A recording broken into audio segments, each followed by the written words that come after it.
కృతజ్ఞతాస్తులు చెల్లించుకున్నాను. ఆత్మీయ తల్లిదండ్రికి కూడా వచ్చిన మీ అందరికీ నా హృదయపూర్వక వందనాలు చెల్లించుకుంటున్నాను. మరి నా తల్లిని గురించి ఎంతో బలహీనతగా ఉన్నప్పటికీ తల్లి నయోమని సంఘం అంతా ప్రార్థన చేస్తున్నది.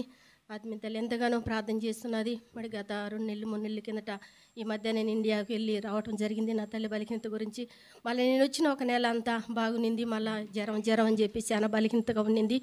ఆమె జ్వరమే తినలేదులే, ఆమె తగ్గిపోయింది కదా అని అనుకొని 1 నెలంతా అలాగా చాలా నీరసం పడిపోయింది. నేను ఈ మధ్యాహ్నం వచ్చిన ఇండియాకు పోయి నా చెల్లెలు అయితే మన చెల్లెలు కాడ అష్టమి కాడ ఉంటుంది. మేము 5 మందిమి, వాళ్ళ కొడుకులు లేదు. మరి తల్లిదండ్రి మొదట నన్ను ఎన్నుకొని నా ద్వారా నా తల్లిదండ్రిని రచనించుకొని ఆయన రాకుడిలో దేవుడి సన్నిధిలో తండ్రి నిద్రించున్నాడు. నా తల్లి ఉంది నయోమి, తండ్రి పేరు మోషే అని. మరి నువ్వు రావాలకు ఎట తిరిగి అన్నం కూడా తేటుగా మానేసింది. 1 నెల అవుతున్నది, ఏమీ లేదు మనిషి. నువ్వు ఎట తిరిగి రావాలన్నప్పటికీ నేను ఈ మధ్యాహ్నం వచ్చినా నాకు సరైన పని కూడా లేదు నాయన. మరి నీ చిత్తం ఏముండదు. మొదట నా తండ్రి చనిపోయినప్పుడు ఇండియాకి వెళ్ళి నేను చెల్లెలు వెళ్ళినప్పుడు కొద్ది రోజులు నా తండ్రి దేవుడు నిద్రించినప్పటికీ అంతా ఆ ఊరంతా కూడా నా బంధుమిత్రులు కానీ ఊరంతా కూడా వెళ్ళేసి మీరు క్రీస్తుని కదా మరి అన్ని ఊళ్ళల్లో మీరు ఎట్లేస్తారు, శ్మశానంలో కూడా వేసేదానికి లేదు, మేమంతా దున్నేస్తాము, మీరు దేవుని బిడ్డలుగా ఉన్నోళ్ళు దేవుడు కానీ మీ ఆ స్థలం చూసుకొని ఎక్కడ ఏడ్చుకొని ఎంతో మమ్మల్ని బాధ పెట్టి ఎంతో మా బంధువులు కాదు ఆ గ్రామస్తులంతా కూడా వెలియేస్తున్నారు.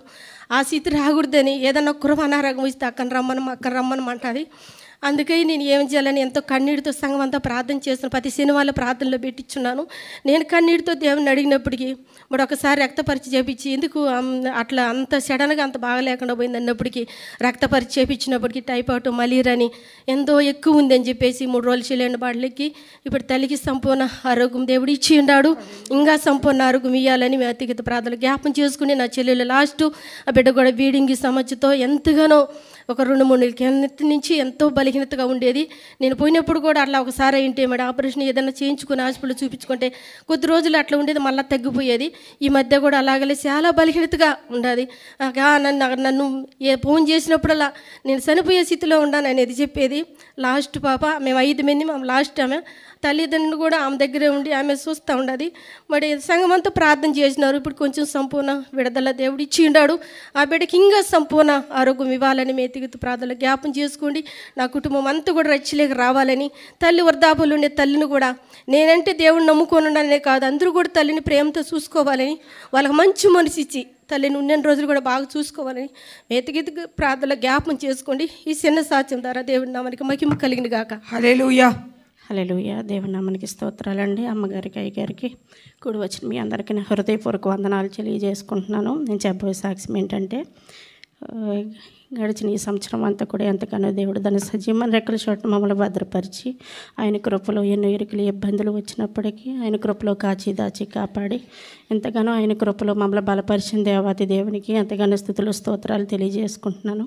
అలాగే ఈ మంగళవారం దినాన మా భార్య భర్తలు ఇద్దరం కలిసి ఇండియాకి వెళ్ళాలని టికెట్లు తెచ్చుకున్నాము, వెళ్తున్నామండి. అలాగే వెళ్ళక ముందు కూడా ప్రయాణం నిమిత్తము ప్రార్థించమన్నాను. అమ్మగారిని అయ్యగారిని విజయబాబు గారిని దాసు రాజుని ప్రతి ఒక్కరూ మా కోసం ప్రార్థన చేశారు. మా ప్రయాణం కొరకు కూడా ప్రార్థన చేయండి. మేము అక్కడికి వెళ్ళి మా బిడ్డలతో సంతోషంగా ఉండి మళ్ళా క్షేమంగా నేనైతే ఒక్కదాన్నే రావాలి. తర్వాత 1 నెల 2 నెలల తర్వాత డ్యూటీ విషయంలో దేవుడి కార్యం జరిగించాలని, అలాగే తర్వాత ఆయన 4 నెలలకు కానీ 3 నెలలకు కానీ మళ్ళీ వస్తానంటున్నారు. వస్తే వస్తాను, లేకపోతే అక్కడే ఉంటాను పిల్లల దగ్గర అంటున్నారు.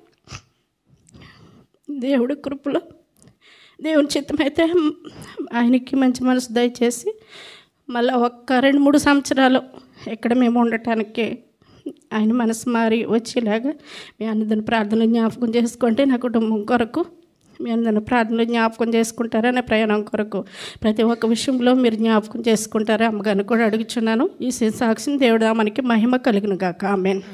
హల్లెలూయా. ముందుగా దేవుడికి వందనాలు చెల్లించుకుంటున్నాను. అమ్మగారికి అయ్యగారికి వందనాలు, కూడి వచ్చిన సంఘానికి అందరికీ వందనాలు చెల్లించుకుంటున్నాను. నా తండ్రి విషయంలో ప్రతి ఒక్కరు ప్రార్థన చేశారు.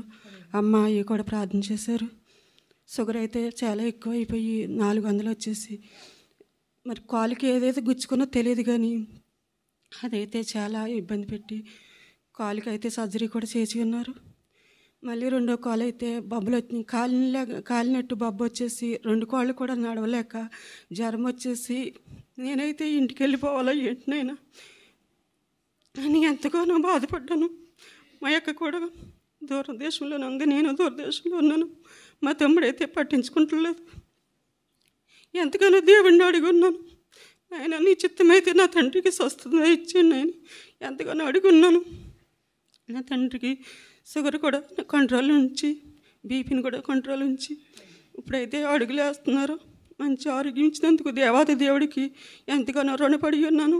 ప్రతి ఒక్కరు ప్రార్థన చేసిన ప్రతి ఒక్కరికి నీ వందనాలు చెల్లించుకుంటూ ఈ చిన్న సాక్ష్యం నీకు అద్దె సాక్ష్యం దేవుడు దీవించుతాక.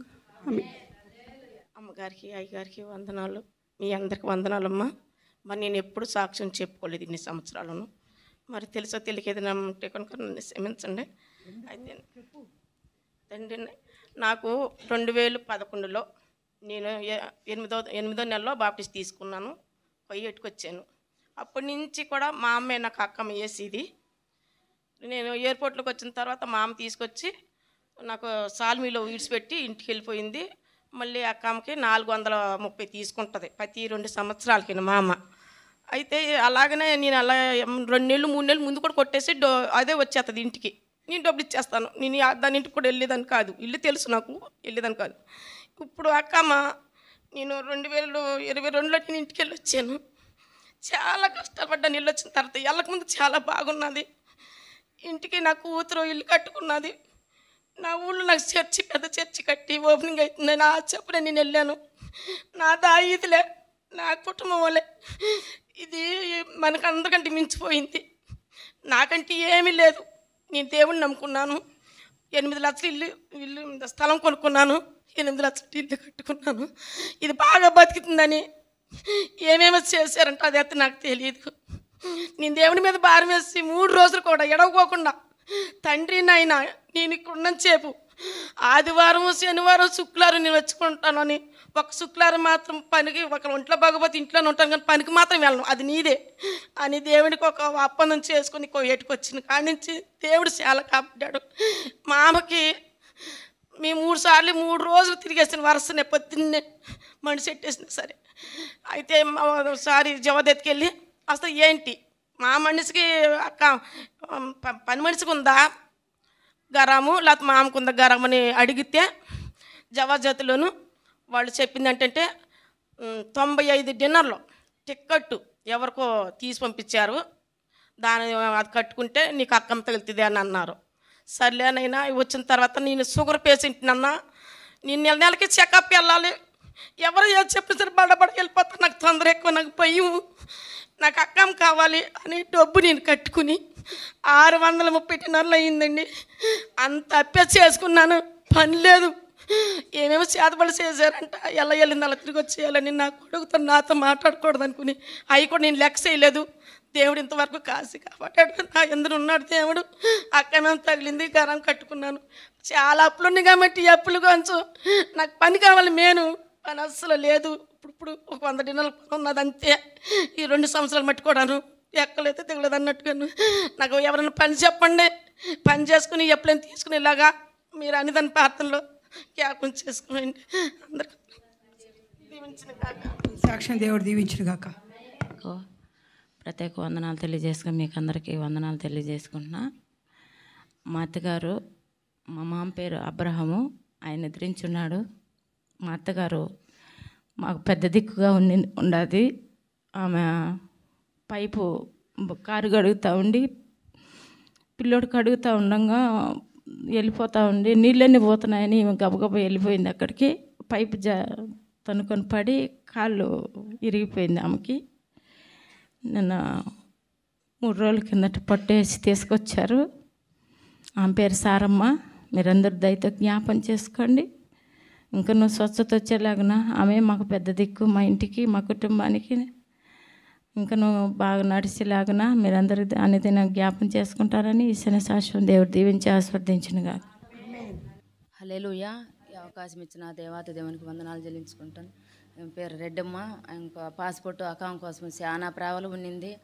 దేవుని మహాకృపతో దేవుడు సహాయం చేసి ఆత్మీయతలు చెప్పి ఉంది, ఏమి కాదు నువ్వేం భయపడాకు, దేవుడు అన్ని సమకూర్చాడు అని చెప్పి నిదానంలోనే దేవుడు సహాయం చేసినందుకు అకామ తగిలింది, పాస్పోర్ట్ అన్నీ వచ్చినాయి. బతా కోసం ప్రార్థన చేయండి. ఇంకా జ్వరం వస్తుంది, మంచి ఆరోగ్యం కోసం కూడా ప్రార్థన చేయండి. చిన్న సాక్ష్యం దేవుడు దీవించును గాక. ఆమేన్. హల్లెలూయా.